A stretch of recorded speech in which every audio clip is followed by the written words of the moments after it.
Hello दोस्तों, आज का जो हमारा टॉपिक रहने वाला है, टॉपिक का नाम है इम्यूनोलॉजी।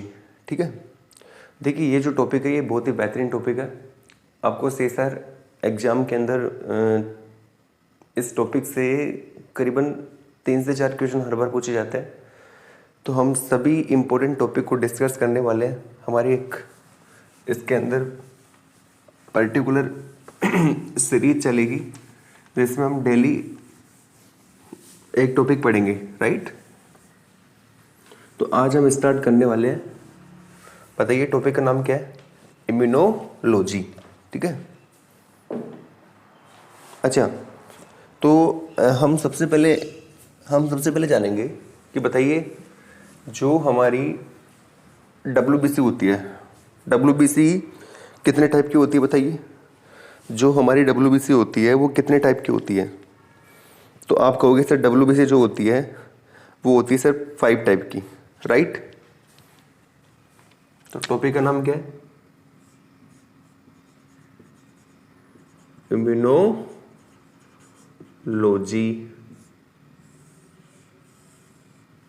हमें सबसे पहले क्या पढ़ना है? डब्ल्यूबीसी। आइए बताइए कितने टाइप की होती है डब्ल्यूबीसी? टाइप बताइए इसके 5। नाम बताइए। एसिडोफिल,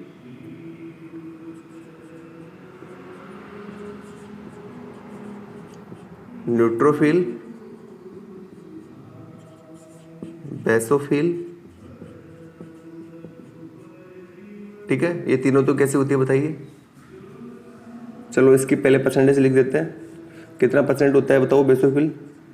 0.5%। ये कितना होता है? 55%। ये कितना होता है बताइए? अरे प्यार बच्चों बताइए, ये कितना होता है? 20% लगभग।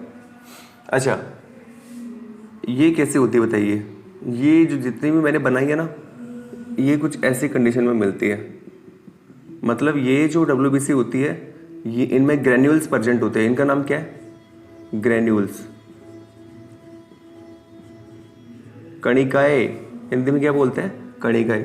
तो इनको हम बोलते हैं ग्रेन्युलोसाइट, ग्रेन्युलोसाइट डब्ल्यूबीसी। ठीक है, पहले टाइप की डब्ल्यूबीसी का नाम क्या है? Granulocyte WBC. कितनी होती है ये? 3 होती है। कितनी होती है बताइए? 3। आगे चलें, आइए। दूसरी है, हम 4th लिखने जा रहे हैं, मोनोसाइट। नाम सुना आपने? और 5th है लिम्फोसाइट। मोनोसाइट और लिम्फोसाइट। जो मोनोसाइट होता है ये कितना परसेंट होता है बताइए? मोनोसाइट का परसेंटेज आपको पता होना चाहिए कि मोनोसाइट कितना परसेंट होता है और लिम्फोसाइट कितना होता है। तो हम यहाँ देखने वाले हैं, देखो 20, 55 और 0.5 हो गया। ठीक है, तो आपका जो मोनोसाइट होता है, मोनोसाइट का परसेंटेज कितना हो गया बताइए? कितना होगा ये परसेंटेज? तो ये हो जाएगा लगभग 55, 20, 5, 6, 7, 72, 75 हो गया नहीं तो 4.5। ठीक है, और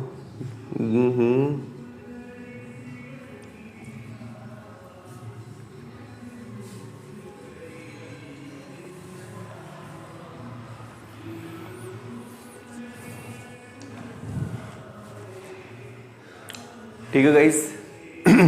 अब हम आगे डिस्कस करने वाले हैं।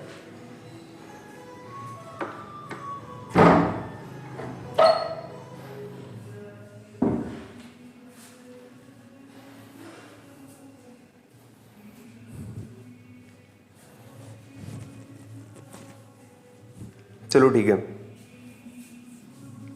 इसके बाद में हम देखेंगे दूसरी है एग्रेन्युलोसाइट डब्ल्यूबीसी। जो कुछ ऐसी होती है, उनके अंदर ग्रेन्यूल्स क्या होते हैं? ग्रेन्यूल्स क्या होते हैं? एब्सेंट। कौन कौन सी होती है बताइए? मोनोसाइट। कितना परसेंट होती है? 7.5। और एक होती है लिम्फोसाइट। ये कितना परसेंट होती है बताइए?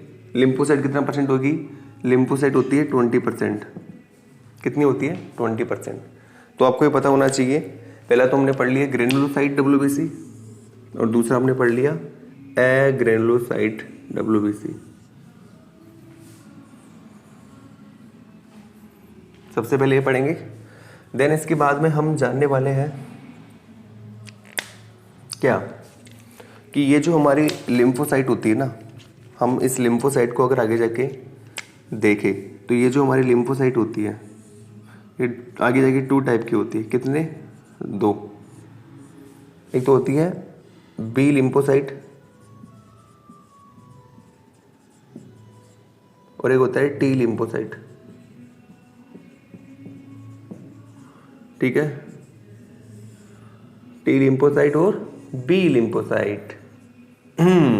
अब आगे देखिए आप लोग, टी लिम्फोसाइट और बी लिम्फोसाइट। ठीक है, यहां तक आपको क्लियर है? तो पहले इसको बना लीजिए, फिर हम आगे देखने वाले हैं। राइट,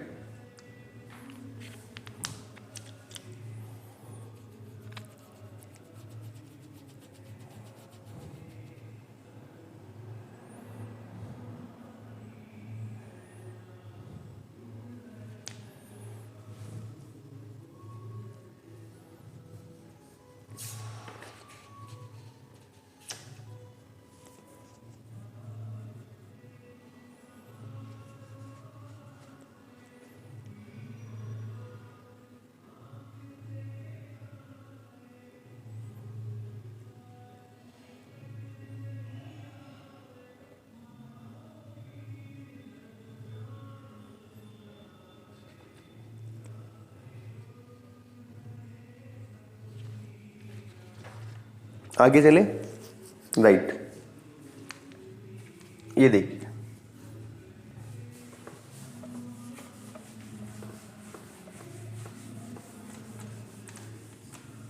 आइए हम आगे डिस्कस करने वाले हैं कि अब ये देखिए आप लोग, मैं देखो क्या बनाने जा रहा हूं। ये है मेरे पास टी सेल, ये है मेरे पास बी सेल। टी सेल के पास अपना रिसेप्टर होगा, बताइए क्या नाम है इसका? T cell receptor. क्या इधर भी रिसेप्टर होगा क्या? ओके, इसका नाम क्या होगा बताइए? B cell receptor. इजी। अच्छा, अब यहां पे मैं लाइगेंड बनाने जा रहा हूं। ये देखो, ये लाइगेंड है। यहां पर मैं लाइगेंड नहीं बोलेंगे, हम बोलेंगे यहाँ पे कोई एंटीजन है। मान के चलो ये एंटीजन कुछ भी हो सकता है। ये एंटीजन प्रोटीन हो सकता है, ये होता है लिपोपोलीसेकेराइड हो सकता है, लिपोपोलीसेकेराइड हो सकता है। राइट, तो ये मेरे पास एंटीजन है। ये देखो एंटीजन। अब ये एंटीजन कहाँ जाके बाइंड करेगा? इधर, ये इधर जाके बाइंड करेगा। लेकिन हमने देखा ये एंटीजन यहाँ बाइंड कर रहा है। बाइंड करने के बाद में हमने कुछ ऐसा देखा, आफ्टर फ्यू मिनट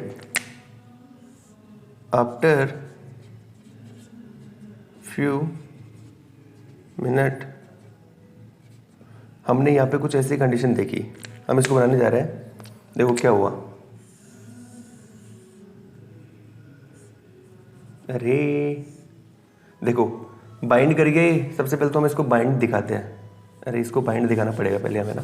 देखो ये बाइंड कर गया, इसको हम ये बाइंड करवा देते हैं। ये जो हमारा एंटीजन है, ये देखिए ये क्या हो चुका है? ये बाइंड कर चुका है। क्या कर चुका है बताइए?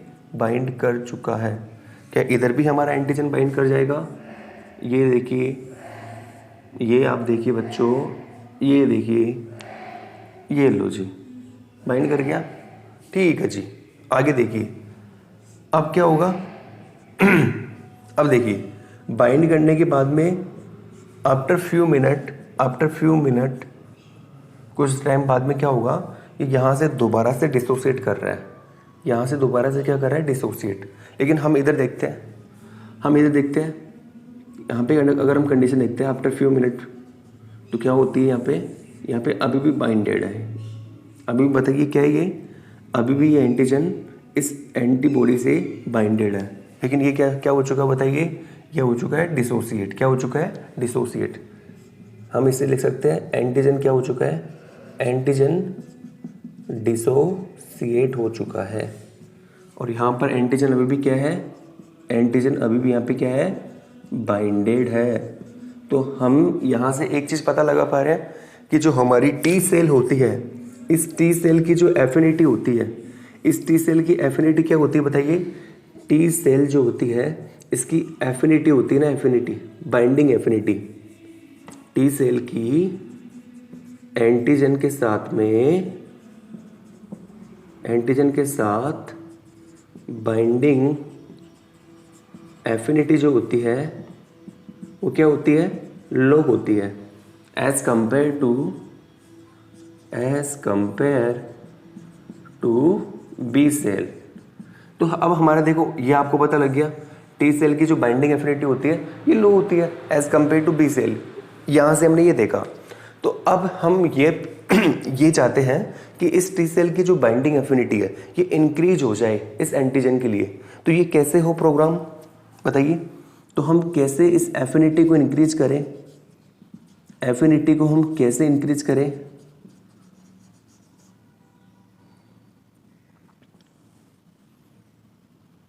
है ना।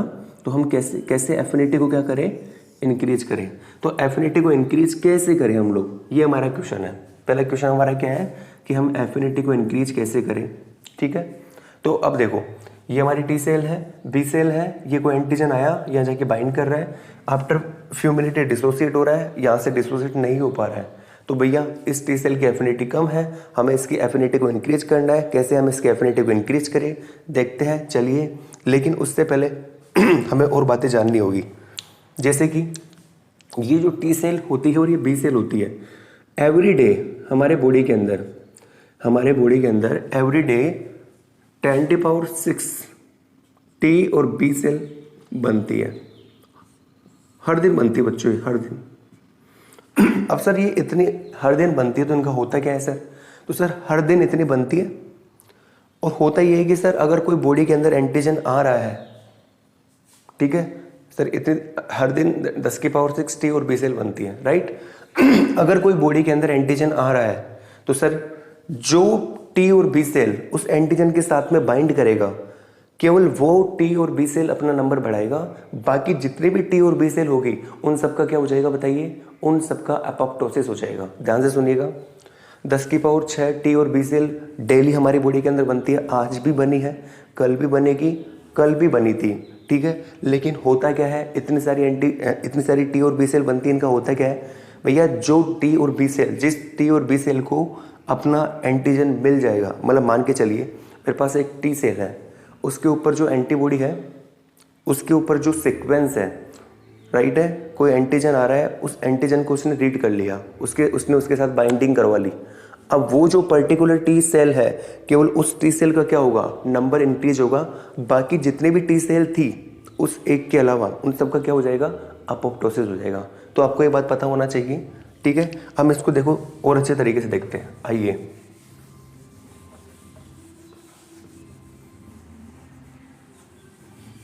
हम इसको थोड़ा और अच्छे तरीके से देखते हैं।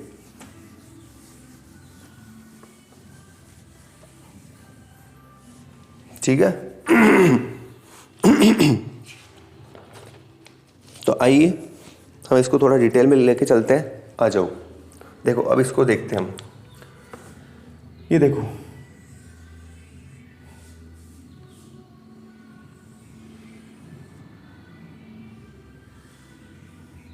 ठीक है, ये मेरे पास एक एंटीबॉडी है, ये मेरे पास दूसरी एंटीबॉडी है,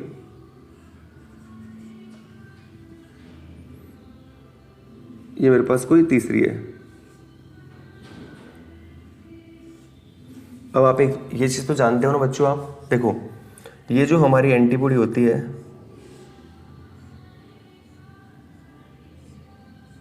इस एंटीबॉडी के अंदर ये तो हैवी चेन होती है, ये कौन सी चेन होती है? लाइट चेन होती है बच्चों। और आपको मैं बताना चाहूँगा, ये मैंने जो बनाया है, इसके ये जो नीचे वाला हिस्सा होता है, इसको बोलते, ये हमारी एंटीबॉडी का, ये हमारी एंटीबॉडी का कौन सा पार्ट होता है? ये होता है कांस्टेंट पार्ट, या इसको हम बोलते हैं एफसी रीजन। क्या बोलते हैं इसको हम? एफसी रीजन, ठीक है। और ये ऊपर की तरफ मैं जो बनाने जा रहा हूँ, ये पार्ट, ये होता है वेरिएबल पार्ट। कैसा पार्ट होता है ये? Variable part.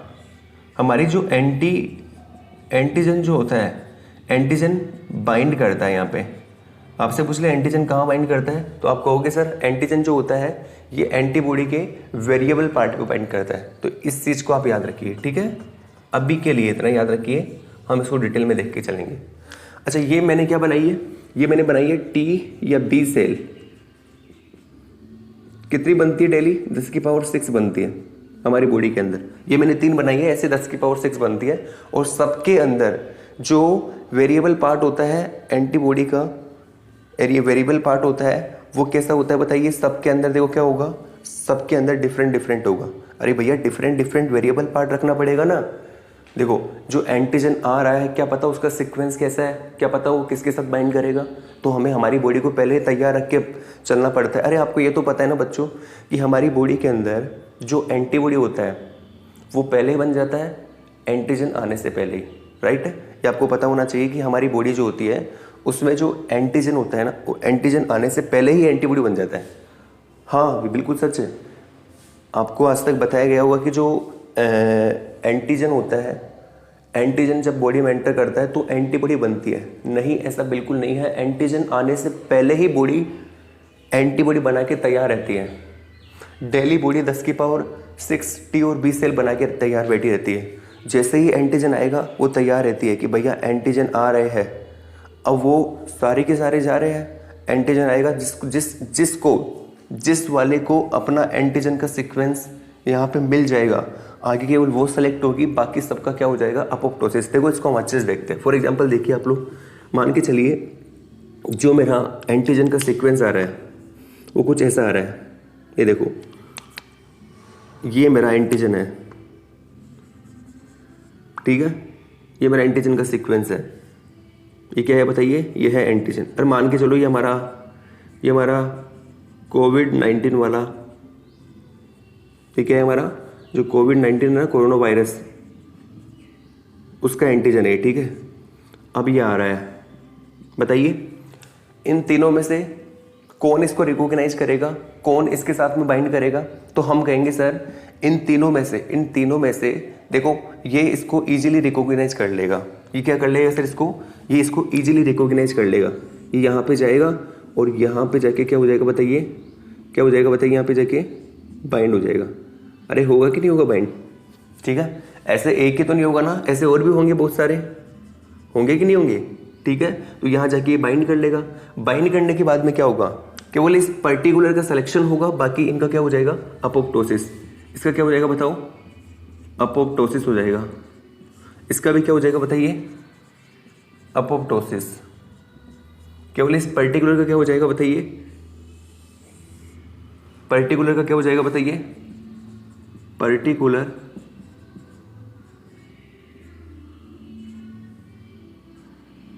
सेलेक्ट हो जाएगा। क्या हो जाएगा बताइए? Particular select. ये देखो पर्टिकुलर सेलेक्ट हो चुका है, राइट है। यहां तक किसी को दिक्कत? ये लो जी, राइट। पर्टिकुलर का सिलेक्शन हो चुका है। अब देखिए ध्यान से सुनना। अब मैंने कहा आपको ये बहुत सारे आ रहे हैं, एक तो ऐसा तो है नहीं कि एक ही है। ये देखो और भी हमारे पास है, और भी हमारे पास है। ये देखो और भी इधर पड़ा है। ये देखो यहाँ पे पड़ा हुआ है, यहाँ पे पड़ा हुआ है, यहाँ पे पड़ा हुआ है। तो जैसे ही सेलेक्ट होगा, अब इसका फर्स्ट काम क्या होगा? अपना नंबर बढ़ाना। क्या करेगा बताओ? पर्टिकुलर का सिलेक्शन होने के बाद में ये क्या करेगा? नंबर इंक्रीज करेगा। क्या करेगा? Number increase. अरे ये तो काम होगा इसका, क्या करेगा ये, नंबर इंक्रीज करेगा, राइट है। तो पर्टिकुलर का सिलेक्शन होने के बाद में अपना नंबर इंक्रीज करेगा। ये देखो अपना नंबर इंक्रीज करने जा रहा है, ये देखिए गाइस, ये इसने अपना नंबर इंक्रीज करना स्टार्ट कर दिया। ये देखो ये इसने अपना नंबर इंक्रीज करना स्टार्ट कर दिया। अच्छा यहाँ ऐसा होगा क्या, फिर यहाँ जाके बाइंड करेंगे, सीधी सी बात है। ये देखो ये बाइंड, इसको बाइंड करवा लिया, इसको बाइंड करवा लिया, ये देखो ये बाइंडिंग हो गई, ये देखो ये बाइंडिंग हो गई। वैसे ही और भी बनेंगे यहाँ पे, ये लो जी, ये देखो, ठीक है। और ये यहाँ जाके बाइंड कर जाएंगे। क्या करेंगे बताइए, ये इजीली यहाँ जाके बाइंड कर जाएंगे। ये देखो बाइंडिंग हो चुकी है, ये देखो बाइंडिंग हो चुकी है। तो हमने क्या पढ़ा, देखो डेली कितनी टी और बी सेल बनती है, 10 की पावर 6 टी और बी सेल बनती है। होता क्या है फिर आगे जाके बताइए सर, ये 10 की पावर टी और बी सेल बनती है। इसके बाद में सर जब हमारा एंटीजन आता है, तो सर एंटीजन आने के बाद में सर जिसके साथ में एंटीजन की बाइंडिंग होगी केवल पर्टिकुलर वो सेलेक्ट हो जाएगा, बाकी का सर क्या हो जाएगा, अपोप्टोसिस हो जाएगा। बाकी का क्या हो जाएगा बताइए, अपोप्टोसिस। अच्छा ये सिलेक्शन की जो प्रोसेस है, इस पर्टिकुलर सिलेक्शन की प्रोसेस को क्या बोलते हैं बताइए, इसका कोई नाम भी तो होगा। इसको बोलते हैं क्लोनल प्रोपोगेशन। क्या बोलते हैं बच्चों इसको, इस प्रोसेस को बोलते हैं क्लोनल प्रोपोगेशन, राइट रहेगा, याद रहेगा आपको ये कि देखो पर्टिकुलर का जो सिलेक्शन हो रहा है ना, इसी का सिलेक्शन हो रहा है और आगे जाके इसका नंबर इंक्रीज हो रहा है, तो इस पर्टिकुलर सिलेक्शन को बोलते हैं क्लोनल प्रोपोगेशन। ठीक है, आपसे पूछ ले क्या होता है क्लोनल प्रोपोगेशन, तो आप बता पाओगे सर क्लोनल प्रोपोगेशन क्या होता है। सर जब हमारी बॉडी में 10 की पावर 6 एंटीबॉडी बनती है डेली की डेली, और जब बाहर से कोई एंटीजन आता है, तो सर वो एंटीजन जिस पर्टिकुलर एंटीबॉडी के साथ में, जिस पर्टिकुलर टी और बी सेल के साथ में जाके बाइंड करता है, केवल वही टी और बी सेल आगे जाके सेलेक्ट होती है। बाकी जितनी भी टी और बी सेल होता है सर, उन सबका क्या हो जाता है, अपोप्टोसिस। इसी प्रोसेस को बोलते हैं सर हम लोग clonal propagation, right. Clonal propagation होने के बाद में सर जो पर्टिकुलर जिसका सिलेक्शन हुआ है, वो टी और बी सेल लगातार अपना नंबर इंक्रीज करती रहती है, ताकि वो किससे बाइंड कर सके, ताकि वो उन एंटीजन से बाइंड कर सके। ठीक है, यहाँ तक की बातें क्लियर है। तो हमें सबसे पहले इसमें कुछ लिखना भी है, लिखते हुए चलना है। तो इसको मैं साफ करने जा रहा हूँ। तो हम देखो, हम टर्म्स यहाँ पे थोड़ी इंग्लिश की यूज कर रहे हैं, लेकिन हम हिंदी और इंग्लिश दोनों को लेके चल रहे हैं। ठीक है, हिंदी मीडियम वाले स्टूडेंट भी आते हैं और इंग्लिश मीडियम वाले स्टूडेंटों को कोई दिक्कत ही नहीं आएगी। तो हम हिंदी को लेके ज़्यादा यहाँ पर रहेंगे, लिखवाने की कोशिश करेंगे हिंदी के अंदर भी, ताकि बच्चों को समझ आ पाए, जो बच्चे हिंदी मीडियम से ना। तो आप लिख लीजिए, कुछ इस प्रकार से लिखिए, देखो ऐसे लिखिए आप लोग, एवरी डे 10⁶ टी और बी सेल बनेगी, लेकिन जब एंटीजन आएगा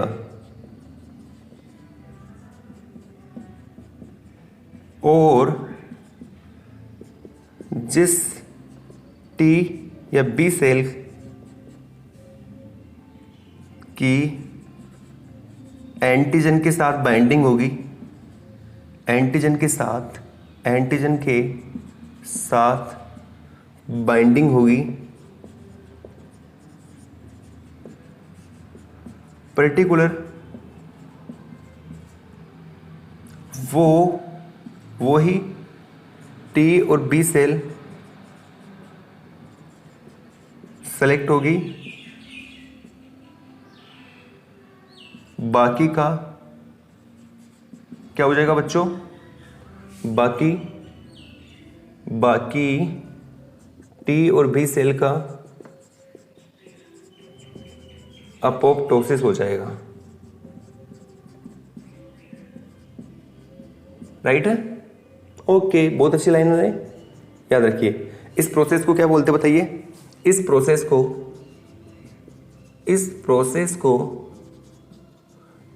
को क्या बोलते हैं, क्लोनल। इस प्रोसेस को क्या बोलते हैं बताइए, क्लोनल प्रोपगेशन कहा जाता है। अब देखो हमने इस प्रकार से लिखा है कि हम हिंदी मीडियम वाले स्टूडेंट भी इसमें आराम से समझ पाएंगे और इंग्लिश मीडियम वाले स्टूडेंट तो समझ पा रहे ही है, ठीक है। दोनों को कवर करके चलेंगे हम। प्रोपागेशन, चलो जी, इंग्लिश वाले लिख सकते हैं, लिखो। ओनली ए पर्टिकुलर टी और B cell is selected, this is known as clonal propagation. Only a particular T और B cell is selected, this process is known as क्या? Clonal propagation. लेकिन अगर मुझे एक बात बताइए, जरूर थोड़ा ना कि ये एंटीजन आए, जरूर थोड़ा ना कि ये एंटीजन आए ही। अरे ऐसा थोड़ा ना होता है कि डेली आपकी बॉडी में एंटीजन आ रहे हैं, आते ही है। तो अगर ये एंटीजन नहीं आएगा तो क्या होगा बताइए? तो सभी टी और बी सेल का क्या हो जाएगा? अपोप्टोसिस। तो यहां लिख लेना नीचे, अगर एंटीजन नहीं आएगा तो सभी टी और बी सेल का क्या हो जाएगा बताइए? Apoptosis, right. इस चीज को आप लिख के चलो। अच्छा, इस बात को भी आप लिख लो नोट करके कि बताइए पहले एंटीजन हमारी बॉडी में एंटर करता है या एंटीबॉडी पहले ही तैयार बैठी रहती है बन के? तो याद रखना, एंटीबॉडी एंटीजन आने से पहले ही बन जाती है। इस चीज को लिख लो, बहुत इंपॉर्टेंट लाइन है ये बहुत इंपॉर्टेंट लाइन है। देखो कोविड जो 19 है, कोविड-19 एंटीजन जो है ये हमारी बॉडी में जब एंटर करता है ना, इससे पहले ही कोविड-19 का जो एंटीबॉडी है वो हमारी बॉडी में बन जाता है। ये बहुत इंपॉर्टेंट बात है, ठीक है। इस चीज को आप नोट करके लिखिए, इस चीज को आप लिखिए।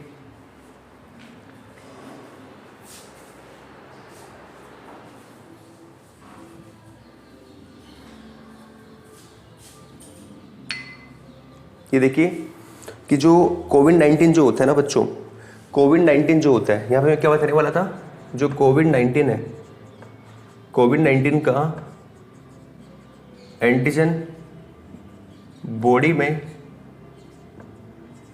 एंटर करने से पहले ही कोविड-19 की एंटीबॉडी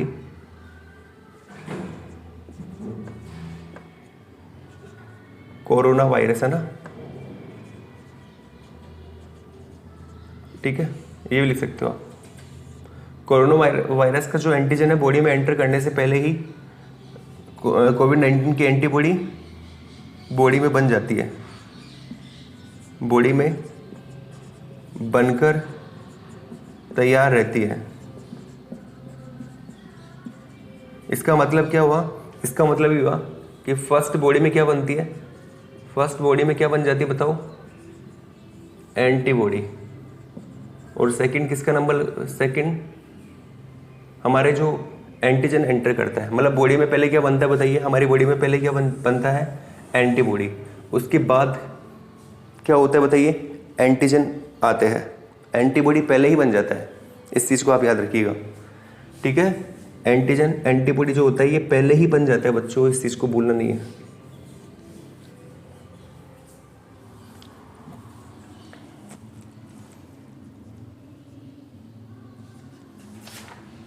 हमारी बॉडी में एंटीजन आने से पहले ही एंटीबॉडी बन जाता है।